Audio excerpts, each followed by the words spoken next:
ተፈጥሮ ምናወራውን ይሰማል። በቃ ተጠራጠሩ። ቃል እንደምታስቡት ተራ ነገር አይደለም። ልክ ያቺ የሚያጫውቱባት ሰዓት ስትደርስ ጽንሶቹ ብድግ ይላሉ። አልትራሳውንድ ውስጥ ሆነው ያዋቸዋል። ምከሯቸው እንጂ አትስደቧቸው። ህፃናትን ደንቆሮ ብሎ ሰውን መሳደብ የገሃነመ እሳት ፍርድ ያስከስታል። አንዳንድ ሰዎች አሉ አፌ እንጂ ልቤ ንጹህ ነው ይላሉ። ውሸታሞች ናቸው። ራሳችንን መስደብ ራሱ ራሳችን ይጎዳል። አልችልም እኔ እኮ ደደብ ነኝ። በጣም ደካማ ዝረት ያለው ኃይል የለሽ ቃል ነው።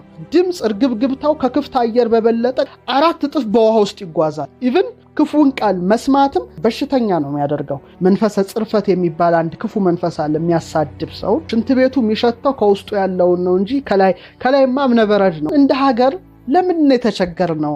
የቃላትን ኃይል መጠቀም ያልቻለች ሀገር ብዙም ትርጉም የላትም።